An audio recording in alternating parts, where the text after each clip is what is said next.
Bloomington has always been a place where everyone knew each other. A small town in Indiana with a population of barely 20,000, it led a quiet life. Nothing much ever happened there, except for the occasional petty theft or family quarrel. The most serious crime in the last 5 years was a gas station robbery, and even then, the perpetrator was caught 2 hours later while trying to escape on a bicycle. Robert Coleman knew this town like the back of his hand. 52 years ago, he was born in the local hospital, attended the only high school in town, married his high school sweetheart Martha, and never left home for more than a week. After his wife died of cancer 3 years ago, Robert became even more attached to his familiar way of life. Change frightened him, and Bloomington remained an unchanging island of stability. Every morning at 6 o'clock, Robert woke up in his 2-story house on Maple Street. The house was built in the 1950s, and Robert bought it right after his wedding. Now it seemed too big for one person, but selling it was unthinkable. He had spent the best years of his life there, and Emily had been born and raised there. Robert's morning routine was unchanging: shower, coffee, watching the local news on TV. At 7 o'clock, he would get into his old Ford pickup truck and drive to work.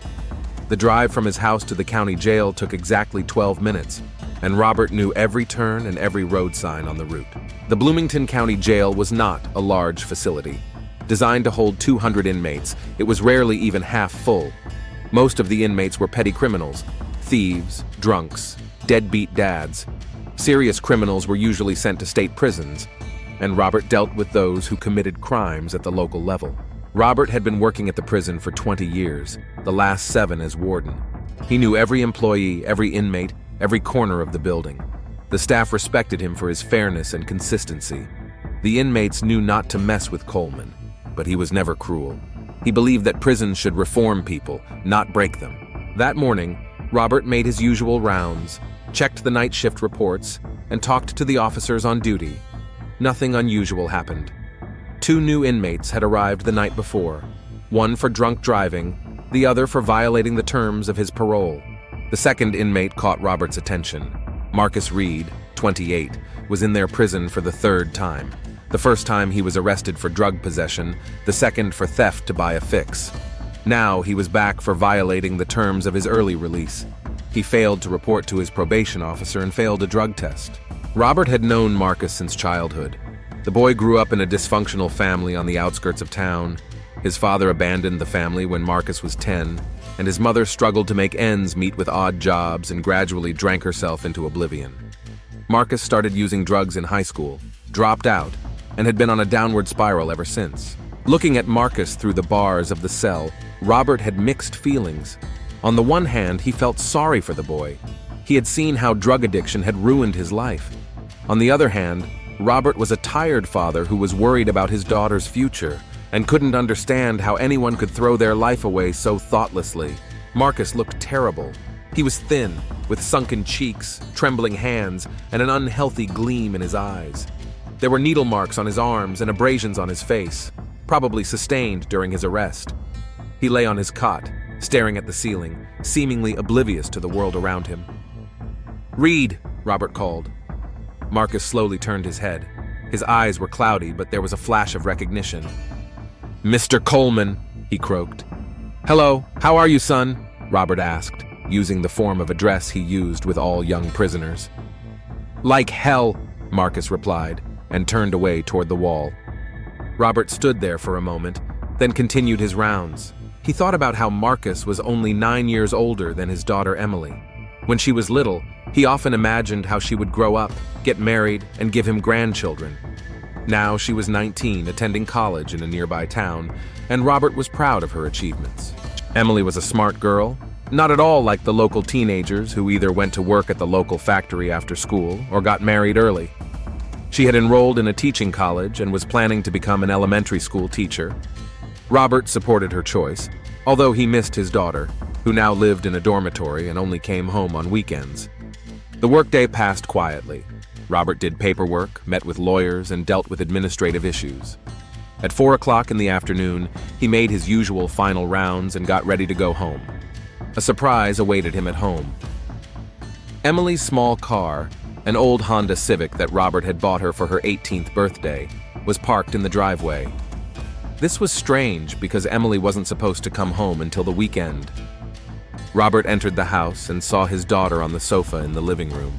She was wrapped in a blanket, despite the warm weather, and looked pale and tired. "Emily? What are you doing here?" he asked, approaching her. "Hi, Dad." She smiled weakly. "I don't feel well. I decided to come home."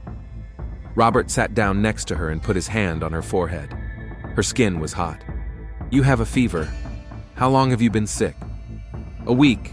I thought it was just a cold, but it's only getting worse. I'm constantly tired and have a headache." Robert frowned. Emily was rarely ill, and he couldn't remember her ever looking so bad. "Did you see a doctor at college?"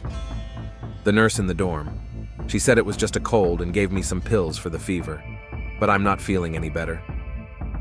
"We'll go see Dr. Miller tomorrow," Robert said firmly. "You can't joke about your health." Emily nodded and snuggled up to her father. Robert hugged her, feeling her body tremble.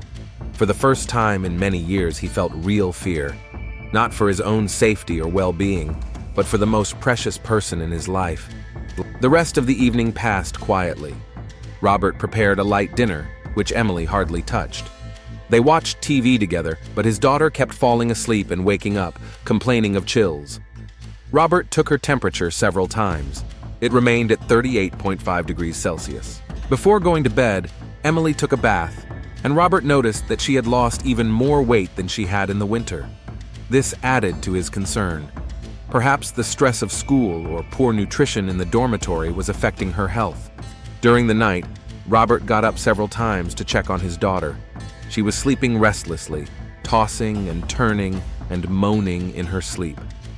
By morning, her temperature had risen to 39 degrees, and Robert decided that they would go to the doctor as soon as the clinic opened. He called work and said he would be a few hours late due to family circumstances. In 20 years of work, Robert had only taken sick leave 3 times, and his boss allowed him to leave without question. Sitting at the kitchen table with a cup of coffee, Robert watched his sleeping daughter through the open door of her room and thought about how much she meant to him. After Martha's death, Emily had become the only meaning in his life, the only reason he found the strength to get out of bed every morning. He couldn't imagine anything serious happening to her. In his orderly world in Bloomington, there was no room for real tragedies. Those happened to other people in other places. But the anxiety he felt that morning was too real to ignore. Dr. James Miller had been seeing patients at the Bloomington Community Clinic for 30 years. He had known Emily Coleman since she was born. He had delivered her, vaccinated her, treated her childhood illnesses, and written notes for her school. Over the years, she had rarely been sick, and never seriously. So when Robert brought his daughter to the clinic that morning, Dr. Miller knew immediately that something was seriously wrong. Emily looked exhausted. Her skin was pale. She had dark circles under her eyes, and her hands were shaking. She could barely stand, and Robert had to support her. "Jim, thank you for seeing us without an appointment," Robert said, sitting his daughter down on the couch. "Of course, Rob. Tell me what happened." Robert described the symptoms: fever, weakness, loss of appetite, constant fatigue. Dr. Miller examined Emily carefully, listened to her lungs and heart, and checked her lymph nodes. "Emily, when did this illness start?" he asked. "About a week ago," she replied in a weak voice. "At first I thought it was a cold, but the fever didn't go away and I started to feel worse." "Have you had any unusual symptoms? A rash, joint pain, digestive problems?" Emily nodded. "Sometimes my joints hurt, and I feel nauseous a lot, especially in the morning." Dr. Miller frowned. These symptoms could indicate a variety of illnesses, from the common flu to more serious infections. "I'll take some blood tests," he said. "We need to check her general blood count, her biochemistry, and a few other specific tests. The results will be back tomorrow." "What could it be?" Robert asked. "It's hard to say at this point. The symptoms are non-specific. It could be a viral infection, or it could be something else. Let's wait for the test results." The nurse took Emily's blood, and Dr. Miller wrote a prescription for fever reducers and antibiotics. "Take these medications, get some rest, and drink plenty of fluids. And no college classes until you're better." Robert drove his daughter home and put her to bed. He couldn't concentrate on work, thinking about Emily all the time. By evening, her condition had improved slightly. Her temperature had dropped to 37.8, and she was able to eat some soup. The next day, Dr. Miller called with the results of the initial tests. "Rob, we need to talk. Come alone without Emily." There was something alarming in the doctor's voice, and Robert felt his stomach tighten. "Is it something serious? Come in. We'll talk in private." Robert told Emily that he was going to pick up the test results and hurried to the clinic. Dr. Miller met him in his office with a grim expression on his face. "Sit down, Rob. What's wrong with her, Jim?" Dr. Miller picked up the test results from his desk. The complete blood count shows low white blood cell and platelet counts. This could indicate an immune deficiency. "I've ordered additional tests." And he paused, clearly searching for the right words. "And?" Rob, the HIV test came back positive. The world around Robert seemed to stop. He heard the doctor's words, but he couldn't understand them, couldn't accept them. "What? No, that's impossible. There must be a mistake. I repeated the test twice. The result is the same. Emily is HIV positive." Robert felt the ground slip away from under his feet. HIV, his girl, his only daughter. But how is that possible? She's a good girl. She doesn't use drugs. She doesn't... Rob, the main way HIV is transmitted among young people is through sexual contact. We need to talk to Emily and find out when this could have happened. Robert sat in his chair, staring at one spot. His world was falling apart. Emily was all he had left after his wife's death. She was his pride and joy, his future, his reason for living. "How long does she have left?" he whispered. "Rob, this isn't a death sentence. Modern medications allow people to live long, full lives with HIV, but it's important to start treatment as soon as possible." Dr. Miller continued to talk about therapy, prognosis, and the need for additional tests, but Robert couldn't hear him. One thought ran through his mind. Someone had infected his daughter. Someone had destroyed her life, his life. "Rob, can you hear me?" Robert looked up at the doctor. Yes, I'm listening. We need to tell Emily about this, and find out who could have been the source of the infection. That person needs medical attention too, and they could infect others." The drive home seemed endless to Robert. How would he tell his daughter? How would she take the news? How would they go on? At home, Emily was lying on the sofa in the living room watching TV. Her temperature was still 37.5, but she was feeling better than yesterday. "Dad, what did Dr. Miller say?" she asked when she saw her father. Robert sat down next to her and took her hand. His own hands were shaking. "Emily, I have something important to tell you, and I need you to be honest with me." Fear flashed in the girl's eyes. "What's wrong?" "The tests showed that you have HIV." Emily stared at her father for a few seconds, not understanding. Then her face contorted in horror. "What? No, that's impossible. There must be a mistake." Dr. Miller repeated the test. There was no mistake. Emily covered her face with her hands and cried. Robert hugged her, feeling his own tears. "Everything will be fine, daughter. We'll get through this. Modern medicine works wonders." "But how? Where?" Emily sobbed. "That's what I need to know. Who were you close to?" Emily didn't answer for a long time, crying in her father's arms. Finally, she lifted her tear-stained face. "Dad, I have something to tell you." Robert braced himself for the worst. "Last semester I was dating a guy. It didn't last long, just a month." "Who was he?" "His name was Marcus. We met at a cafe near the college. He was older than me and said he worked in construction." Robert's breath caught in his throat. "Marcus? There aren't many Marcuses in town, especially of that age." "What did he look like?" "Tall, thin, blonde hair, blue eyes. He had tattoos on his arms." Robert felt something dark and frightening growing inside him. The description fit Marcus Reed. "Do you know his last name?" "Reed, I think." "Yes, that's right, Marcus Reed." The world stopped again. Marcus Reed, the drug addict who was now sitting in his prison, the man he saw every day, talked to, cared about. "Dad, what's wrong? You're pale." Robert couldn't speak. Anger rose in him like lava in a volcano. Marcus Reed had infected his daughter. That scumbag, that junkie had ruined his girl's life. "Dad? It's okay, sweetie. Everything will be fine." But nothing was fine. And now Robert knew who was to blame. The rest of the day passed in a fog. Robert called Dr. Miller, made appointments for Emily with specialists, and researched HIV on the internet. But deep down, a rage was growing that threatened to consume him. Emily told him the details of her relationship with Marcus. She had met him in January when he had just been released from prison. Marcus said he was on the straight and narrow, had found a job, and wanted to start a new life. He was charming, attentive, and caring. Emily believed him. Their romance lasted a month. Marcus would come to her dorm. They would walk around town and go to the movies. He didn't drink or use drugs in her presence and behaved like a decent person. And then, he suddenly disappeared. He didn't answer his phone or show up for their dates. Emily searched for him for a long time, even went to the address he had given her, but no one knew him there. Now Robert understood what had happened. Marcus had relapsed, started using drugs again, and ended up back in prison. And Emily was left alone with the consequences of their fleeting romance. In the evening, when his daughter was asleep, Robert sat in the kitchen and thought. Marcus Reed was only a few miles away, behind bars in cell number 23, the man who had ruined his only daughter's life. Robert thought about justice. His whole life had been devoted to law and order. He believed in the justice system, in the idea that criminals should be held accountable for their actions. But what punishment could be enough for what Marcus had done to Emily? He imagined going into Marcus's cell and telling him the truth. He imagined the look on his face when he realized what he had done. But then what?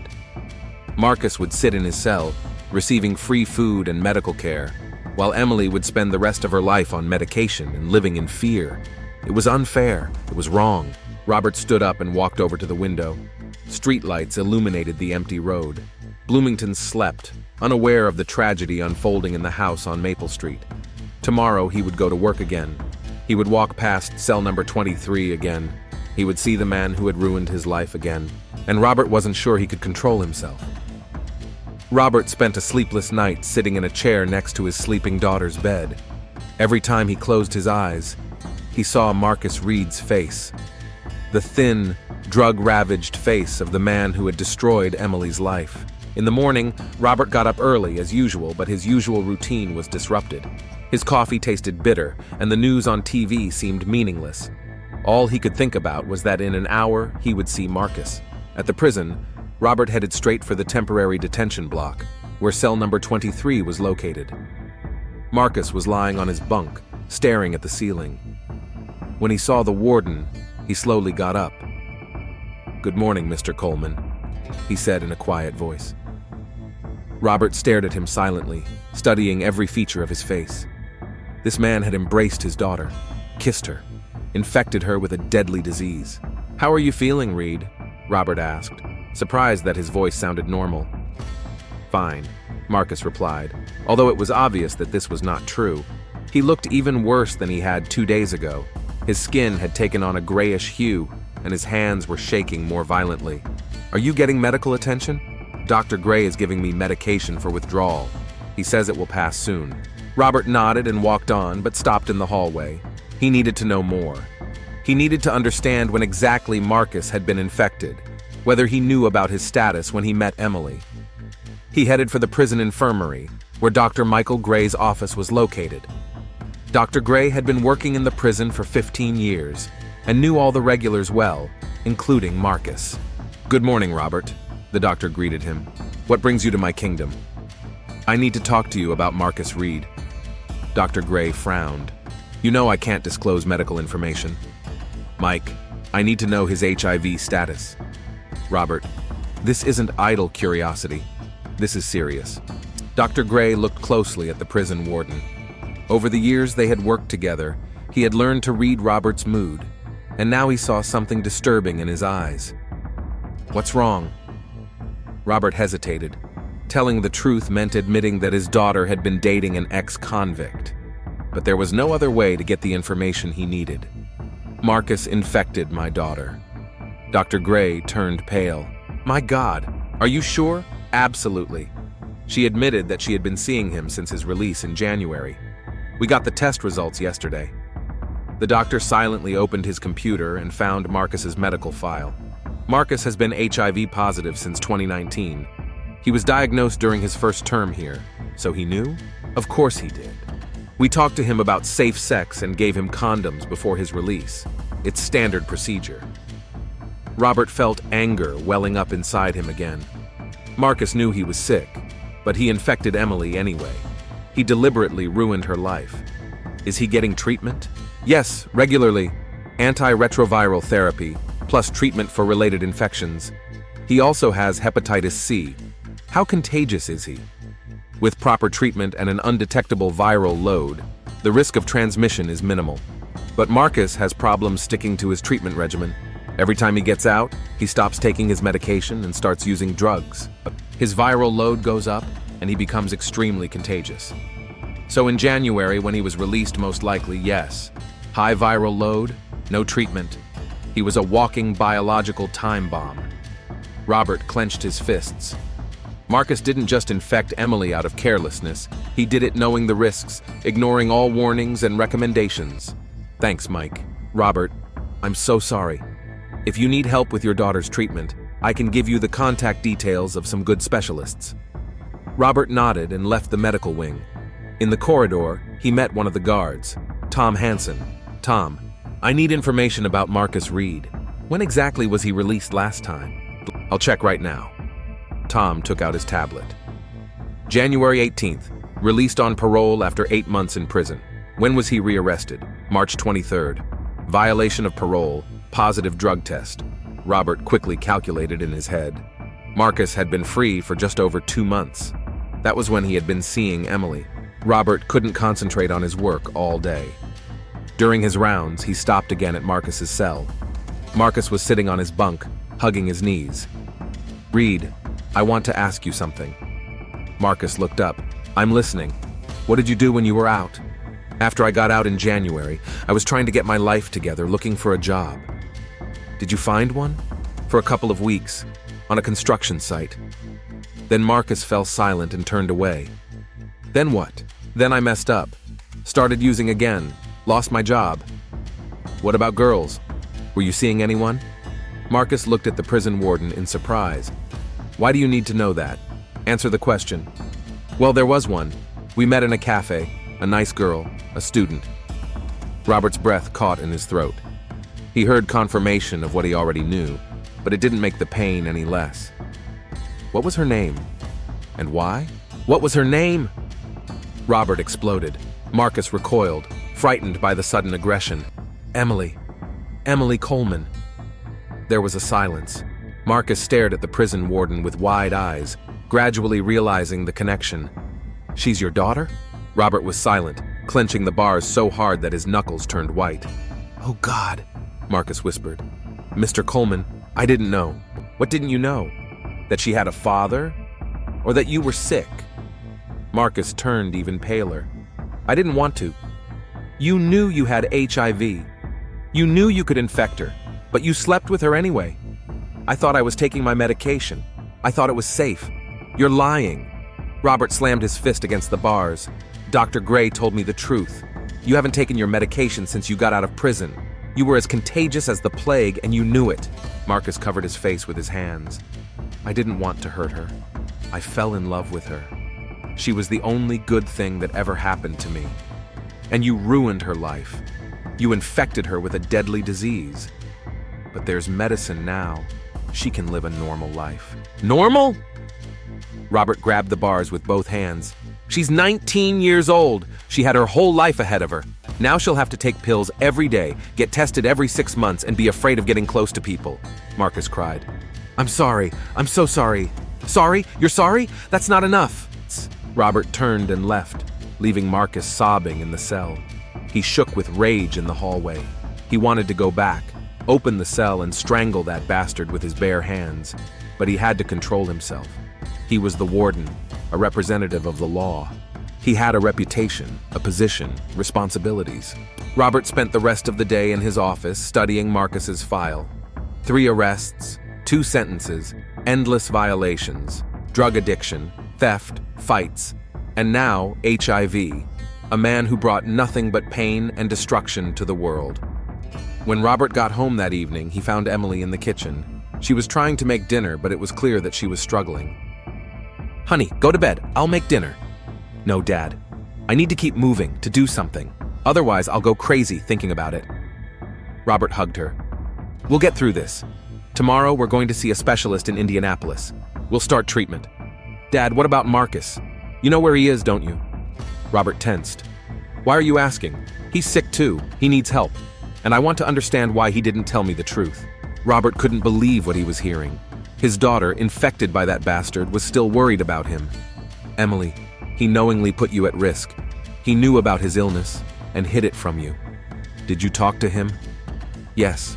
"What did he say?" Robert couldn't tell his daughter the whole truth about his conversation with Marcus. He couldn't tell her how he had cried and begged for forgiveness. He said he was sorry. Emily nodded. "You know, Dad, I've been thinking about it a lot. I'm angry with him, of course. But I realize he's a victim too. Drug addiction, illness. He never had a real chance." "Emily, no, listen. I'm not excusing him. What he did was terrible. But hatred won't change anything. It won't make me healthy." Robert looked at his daughter and couldn't understand where she got such wisdom, such generosity. At 19, she was better and stronger than he was. But her forgiveness only intensified his rage. Emily was too good, too pure for this world. And people like Marcus Reed took advantage of that, destroying innocence and crippling lives. Late at night, when Emily was asleep, Robert sat in the kitchen again and thought. The justice system would not punish Marcus for infecting Emily. It would be impossible to prove intent. At best, he would be charged with violating the terms of his release and given another year or two, and then he would be free again. He would meet girls again without warning them about his disease. He would destroy lives again. Robert thought about justice, about how sometimes the law is powerless against true evil, about how sometimes a person has to take justice into their own hands. He thought about how easy it would be to stage an accident in prison. Prisoners sometimes fought, sometimes committed suicide. The surveillance cameras didn't always work perfectly. The guards didn't always see everything. Marcus Reed was a drug addict with severe HIV. His death would have surprised no one. Robert shook his head, trying to chase away these thoughts. He wasn't a murderer. He was a law-abiding citizen, a prison warden, a father. But when he thought about Emily, about her ruined future, about the tears in her eyes when she learned of her diagnosis, something dark and evil stirred in his soul. Marcus Reed deserved to die, and Robert was beginning to realize that he might be the one to give him that death. A week had passed since Emily's diagnosis. Robert took his daughter to doctors in Indianapolis every day, helped her start antiretroviral therapy, and tried to keep her spirits up. Outwardly, he was the perfect father, caring, strong, optimistic. But inside, darkness was growing, threatening to consume him entirely. Every workday, Robert passed by cell number 23, where Marcus Reed was being held. Each time, he would stop, look at the man who had ruined his daughter's life, and feel his hands clench into fists. Marcus avoided eye contact, spending most of his time lying on his bunk with his face to the wall. On Friday evening, Robert made a decision. He studied the duty roster, the surveillance cameras, and the guards' patrol routes. On Saturday evening, he had a shift change as the duty administrator, a time when there were few staff members in the prison and maximum opportunity to go unnoticed. On Saturday, Robert spent the day with Emily as usual. They had breakfast together, watched a movie, and talked about her plans to continue her education. His daughter was gradually recovering from the shock of her diagnosis and began to make plans for the future, taking into account her new circumstances. Her strength and optimism both impressed Robert and intensified his hatred for Marcus.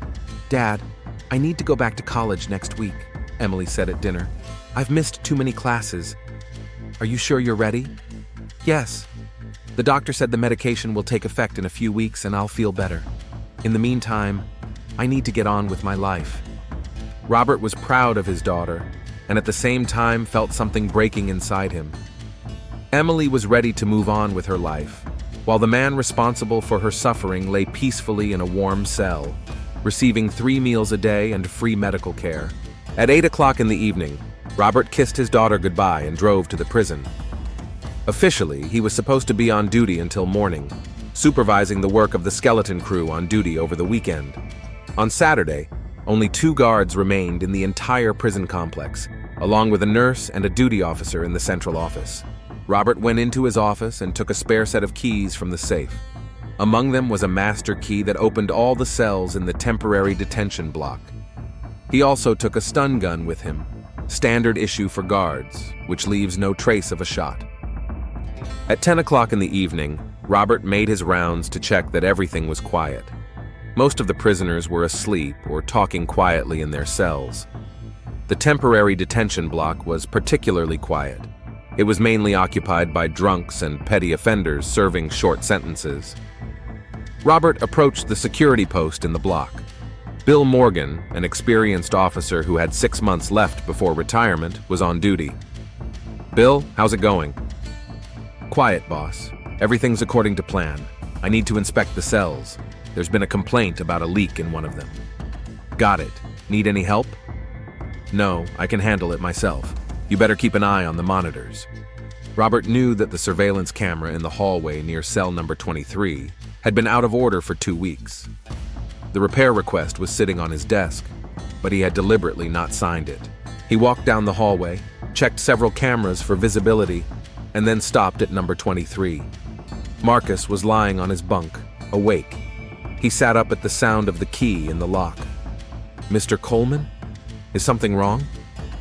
Robert entered the cell and closed the door behind him. He was holding a stun gun in his hand but didn't take it out yet. "I want to talk to you, Reed." Marcus sat down on the edge of the bunk. He looked better than he had a week ago. The withdrawal symptoms had passed and his complexion had improved. "About what?" "About my daughter." Marcus lowered his head. "Mr. Coleman, I already told you I'm sorry." "You're sorry?" Robert took a step forward. "Do you know what she's doing right now?" Marcus remained silent. "She's taking medication. Every day, on schedule. Strong medication that causes nausea, headaches, fatigue. She's 19 years old and already hooked on pills for life." "I didn't want to shut up," Robert barked. "You didn't want to? You knew you were sick. You knew you were contagious. But you slept with her anyway, without warning her of the risk. I was afraid she would leave me." "Of course you were afraid, because you're a selfish piece of shit who only thinks about yourself." Robert took out a stun gun. Marcus saw the weapon and recoiled against the wall. "Mr. Coleman, what are you doing?" "What I should have done a long time ago." "You can't. You're the warden." "That's exactly why I can. Who's going to believe a junkie against me?" Marcus got up from the cot and pressed his back against the wall. "Please, I'll change. I'll get treatment. I won't infect anyone else. You've said that before. After your first arrest, after your second, you're incorrigible, Reed. You're a parasite who only destroys other people's lives. I have rights. You can't just kill me." "Rights?" Robert laughed bitterly. "Did my daughter have rights?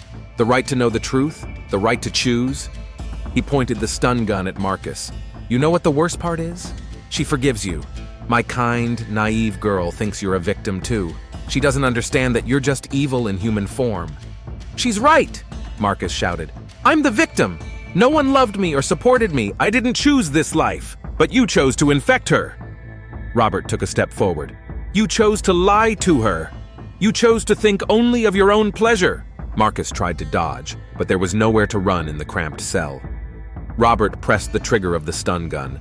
The shock hit Marcus in the chest, and he fell to the floor, convulsing. Robert stood over his defeated enemy, breathing heavily. Marcus lay motionless but was still breathing. The stun gun was not a lethal weapon. It only temporarily paralyzed. Robert knelt down next to Marcus and wrapped his arms around his neck. Marcus tried to resist, but his muscles had not yet recovered from the shock. "This is for Emily," Robert whispered, and began to squeeze his throat. Marcus gasped, trying to break free, but he didn't have the strength. His eyes were wide open, filled with horror and pleading. But Robert could only see the face of his crying daughter when she learned of the diagnosis. It took 3 minutes. 3 minutes for life to leave Marcus Reed's body. Robert felt the muscles under his hands relax, his breathing stop. He let go of Marcus's neck and sat down on the floor, breathing heavily. It was done. The bastard who had ruined his daughter's life was dead. But Robert felt no joy, only emptiness and exhaustion. He got up and examined the body. He had to make it look like suicide. He lifted Marcus and sat him on the bunk, leaning him against the wall. Then he took off his shirt, and tore it into strips. Robert made a noose out of the strips of fabric and tied it around Marcus's neck. He tied the other end to a metal crossbar under the ceiling. It looked plausible. The prisoner had hanged himself with a homemade rope made from his clothes. Robert carefully removed all traces of the struggle, smoothed out the blanket on the bunk, and checked that there was nothing suspicious on the floor. He hid the stun gun back in its holster. Leaving the cell, Robert locked the door and went to the guard post.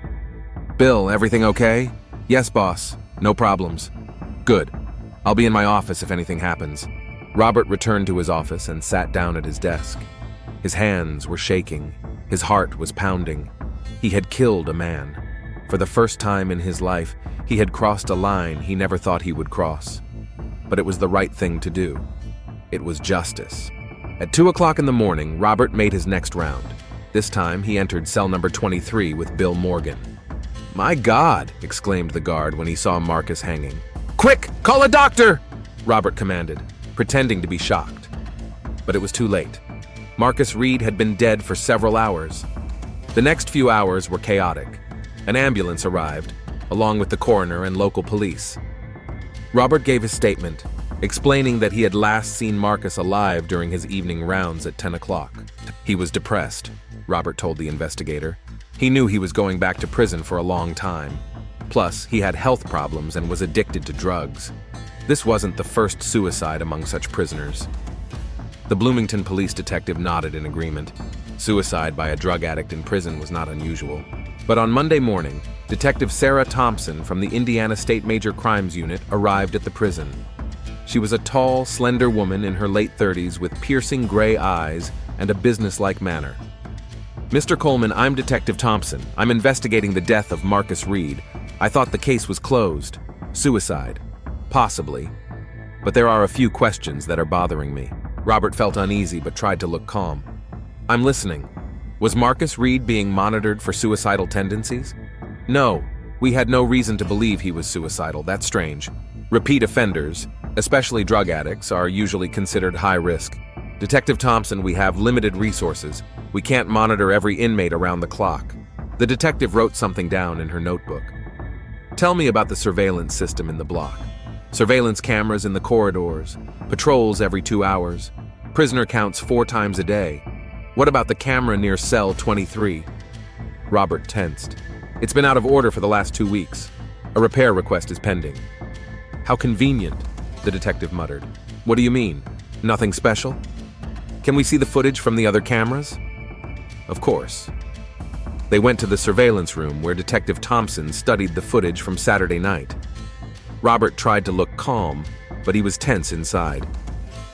"Here you are, walking down the hallway at 10:15 p.m., said the detective, pointing to the screen. "Doing your rounds?" "Yes, checking out a complaint about a leak." "How long did that take?" "About 20 minutes. And you didn't go into cell 23? "No. Why would I go in there?" The detective fast-forwarded the recording. "And the next time we see you is at 2 a.m. when you discovered the body." "That's right. 4 hours between rounds. Plenty of time for suicide." Robert shrugged. "We're short-staffed on weekends. We can't patrol every half hour." Detective Thompson examined the cell where Marcus died, talked to the guards, and studied the medical records.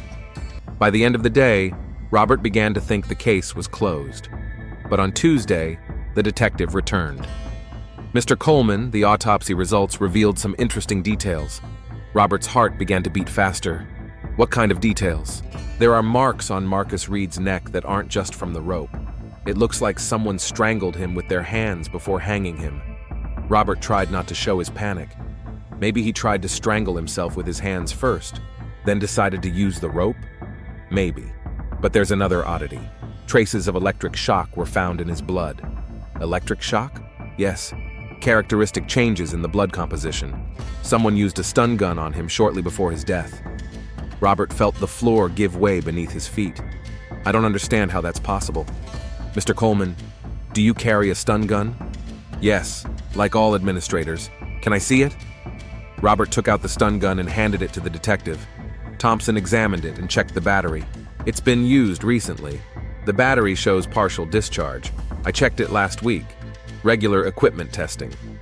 The detective nodded, but Robert saw suspicion in her eyes. Mr. Coleman, could you come to the station for further questions? Am I a suspect? A witness for now, but some details need clarification. Robert realized that the net was closing in. Detective Thompson was smarter and more persistent than he had expected. Okay, but first I need to call my daughter. At the Bloomington police station, Robert had been sitting in the interrogation room for 2 hours. Detective Thompson methodically studied his statement, comparing it with the evidence. On the table were photos from the crime scene, autopsy results, and surveillance camera footage. Mr. Coleman, let's go over the chronology of events on Saturday night again, said the detective, turning on the tape recorder. Robert repeated his version of events. The 10:15 p.m. rounds, checking the leak complaint, returning to his office, and discovering the body at 2 a.m. His voice sounded tired but confident. You claim you didn't go into cell 23? That's correct. But security guard Bill Morgan says you mentioned needing to check that particular cell. Robert felt something tighten inside him. I checked several cells. I don't remember exactly which ones. That's strange. You're usually very precise with details. The detective took out a plastic bag containing physical evidence. These are fabric fibers found under Marcus's fingernails. They match the material of your shirt. Robert looked at his shirt. Sure enough, there was a small snag on the left sleeve that he hadn't noticed before. That doesn't prove anything. I could have caught it on something during my rounds, possibly. But when combined with other evidence, it paints an interesting picture. Detective Thompson opened a folder of documents. I conducted some additional research into Marcus Reed's background. It turns out that in January, he was seeing a girl named Emily Coleman, your daughter. Robert closed his eyes. He knew this moment would come. Yes, my daughter was seeing him. And she contracted HIV from him? How do you know? I spoke with Dr. Miller. He confirmed the diagnosis and the time of infection. There was a pause. Robert realized there was no point in lying anymore. Mr. Coleman, you had a motive for killing Marcus Reed. You had the opportunity, access to the cell, and no video surveillance. You had the means, a stun gun and physical strength. Are you accusing me of murder? For now, it's just a theory. Would you like to tell me what really happened? Robert was silent for a long time, staring at the table.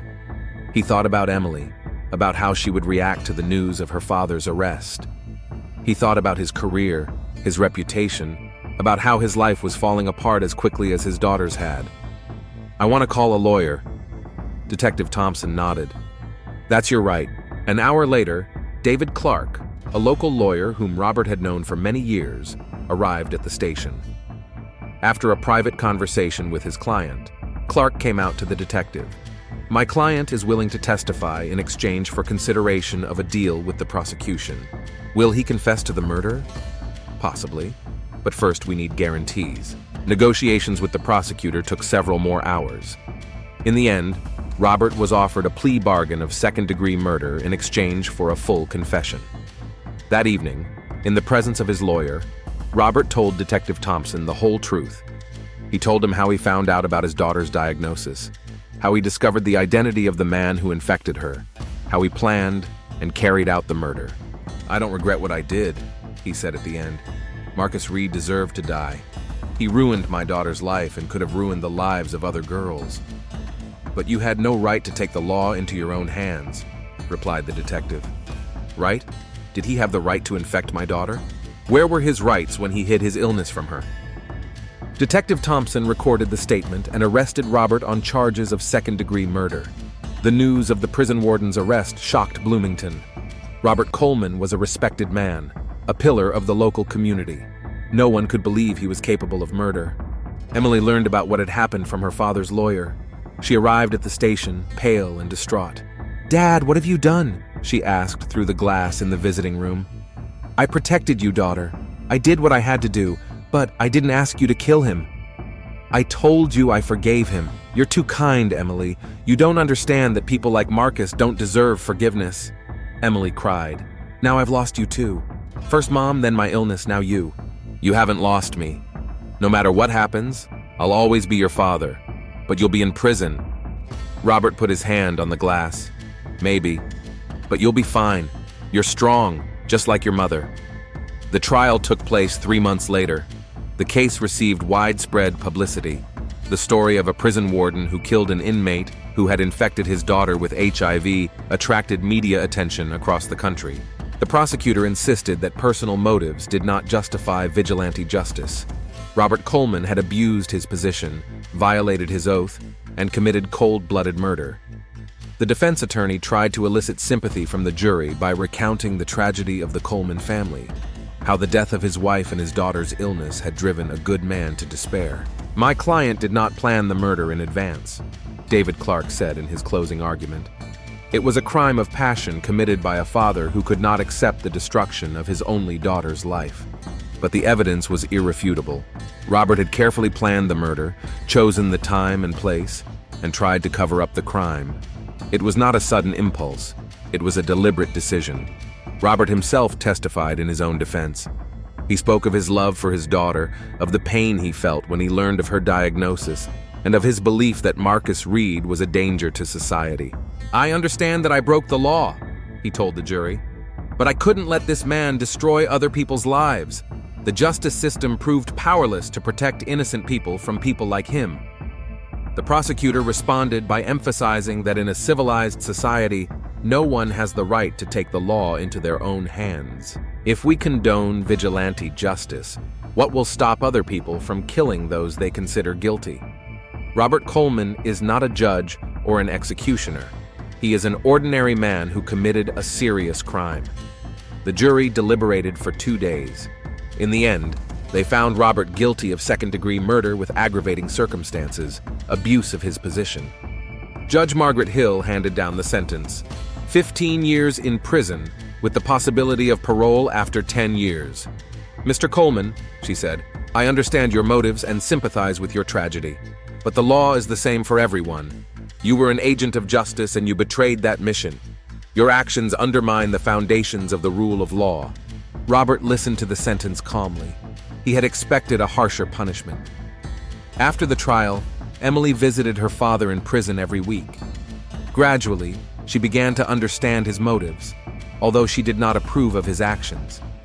"You know, Dad, sometimes I was angry with Marcus too," she said one day, "especially at night, when I was taking my medication and thinking that I would be tied to this regime for the rest of my life. What helped you cope with the anger?" "Realizing that hatred destroys me, not him. He was already dead to me before you killed him." Robert thought about his daughter's words. "You're right. Hatred consumed me.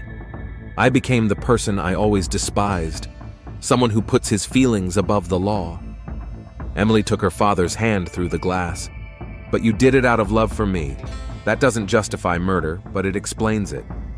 Detective Sarah Thompson was promoted after solving the Coleman case. She was assigned to the Major Crimes Unit as a senior detective. She often thought about the case, about how thin the line between justice and revenge was. In an interview with a local newspaper, she said, "Robert Coleman wasn't a bad man. He was a good father who made the wrong decision in a moment of desperation. But the law doesn't make exceptions for good people with noble motives." Dr. Michael Gray, the prison doctor, retired shortly after the trial. He couldn't forget that his medical information had helped Robert plan the murder. "Maybe if I hadn't told him about Marcus's HIV status, this wouldn't have happened," he told his wife. But the father had a right to know who infected his daughter. Bill Morgan, the guard on duty that fateful night, also retired early. He felt guilty for not preventing the murder. "I should have been more attentive," he said. "I should have noticed that something was wrong with the boss." Bloomington Prison got a new warden, a woman named Linda Carter, who reformed the security and medical care systems. She installed new surveillance cameras, tightened patrol protocols, and introduced mandatory psychological testing for all employees. Robert Coleman's story became a case study in educational institutions that train prison staff. It showed how personal tragedies can influence professional decisions and why it is important to separate work duties from personal experiences. Emily graduated from college and became a teacher, as she had planned. Her illness was under control thanks to modern medication. She married a classmate who knew about her diagnosis and accepted it. They had a healthy daughter. Modern medicine prevented the virus from being passed on to the child. "I named her Hope," Emily told her father during one of their visits, "because she symbolizes the future I have no matter what. Robert cried as he looked at the photo of his granddaughter. She's beautiful, just like you, and just like your mother. Dad, when you get out, I want you to be a part of her life. But only if you can forgive yourself. I don't know if I can. You have to try. For her sake. For my sake. In prison, Robert worked in the library and taught legal literacy classes to other inmates. He often told them his story as a warning. I thought I was doing the right thing, he said. I thought I was protecting my daughter, but I only caused her more pain. Revenge doesn't heal anyone. One of the inmates, a young man convicted of attacking his sister's rapist, listened particularly attentively to these stories. But some people really deserve to be punished, he said one day. Of course they do, Robert replied, but not by us. We have courts, laws, a justice system. It's imperfect, but it's better than the chaos of vigilante justice. What if the system fails? Then we work to improve it, but we don't replace it with our own hands. 5 years after the trial, a local newspaper published a long article about the Coleman case. The reporter interviewed everyone involved in the events. Emily, now a young mother and an experienced teacher, said, "My father made a terrible mistake, but he's not a monster. He's a man who couldn't cope with his pain and made the wrong decision. I've forgiven him, and I hope that one day he'll forgive himself." Detective Thompson, who had since become head of the department, noted, "This case taught me that crimes often have complex motives. Robert Coleman was not a typical killer. He was a father driven to despair by grief. That doesn't excuse his actions, but it explains them." Robert himself wrote in a written interview, "I do not ask for forgiveness for my anger.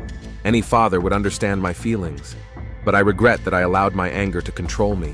I regret the pain I caused my daughter. And I regret that I became the very person I had spent my life putting behind bars." In conclusion, the journalist wrote, "The story of Robert Coleman is a tragedy in the classic sense. A good man, faced with unbearable grief, makes a decision that destroys his life. It is a reminder that the line between justice and revenge is very thin, and that even the most noble motives can lead to terrible consequences." Robert was released on parole after 8 years. By that time, Emily was already a mother of 2 and a primary school principal. She met her father at the prison gates with her grandchildren, who knew their grandfather only from photographs and rare phone calls. Robert settled in a small apartment near his daughter's home and found work as a security consultant at a local firm. He avoided publicity, but gradually began to rebuild his life. Every year on the anniversary of Marcus Reed's death, Robert visited his grave. The grave was unmarked. Marcus had no relatives, and he was buried in the city cemetery at the expense of the county. "I don't know if you can hear me," Robert said to the unmarked stone, "but I want you to know that I'm sorry. Not that you're dead. You really hurt my daughter. But I'm sorry I took it upon myself to be judge and executioner. You deserved a fair trial, not my revenge. I'm very sorry," he said. "I know who you are and what you did," said the woman. "I don't forgive you, but I understand. Marcus was sick, drug addiction, HIV, constant trouble with the law. I lost my son long before you killed him." They stood silently at the grave. "He was a good boy," Dorothy continued, "before he started using drugs. He loved animals and helped his neighbors, but drugs changed him, made him selfish and irresponsible. That doesn't excuse what I did. No, it doesn't. But it explains it. You were protecting your daughter. I understand that, even though I can't forgive you." After that conversation, Robert stopped visiting Marcus's grave. He realized that his remorse should be expressed not by visiting the dead, but by helping the living. He began volunteering at a drug rehabilitation center, telling his story as a warning about the consequences of revenge. His stories helped some parents of drug addicts stay on the straight and narrow.